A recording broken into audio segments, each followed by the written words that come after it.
खैरपुर भरसां फुलपोटा बिरादरी के ॿिनि धुरियुनि में झेड़ो फायरिंग बजणा क़तल इलाइक़े में ख़ौफ़ वारी सूरत हाल पखड़ियल।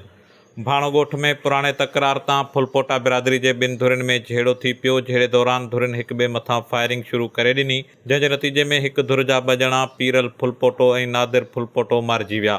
इतला ते पुलिस पहुची मारिजी वियल ॿिन्ही ॼणनि जा लाश तहवील में वठी खैरपुर के सिविल अस्पताल आंदा, जिते पोस्टमार्टम बाद मढ़ वारसनि हवाले कया वेंदा।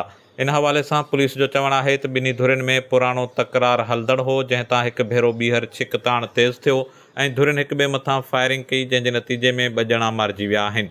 होॾां ॿिन्ही ॼणनि जे मारिजी वञण बाद ॿिन्ही धुरियुनि में छिक ताण वधीक तेज़ थी वियो ऐं धुरियूं मोर्चाबंदि थी वियूं आहिनि, जंहिंजे करे इलाइक़े में सख़्तु ख़ौफ़ ऐं हिरास पखड़ियल आहे। इंतहाई अफ़सोसनाक ख़बर आहे खैरपुर खां, जिते फुलपोटा बिरादरी के ॿिनि धुरियुनि में झेड़ो थियो आहे। झेड़े दौरान गोलियूं लॻण सबबि हिक धुर जा बजणा पीरल फुलपोटो ऐं नादिर फुलपोटो मारिजी विया आहिनि।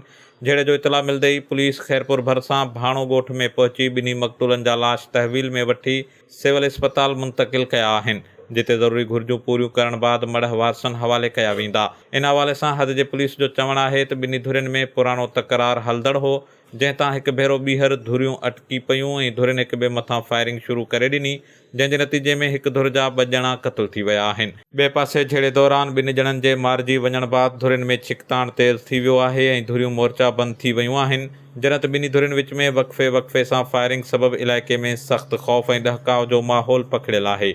HSTV news Khairpur.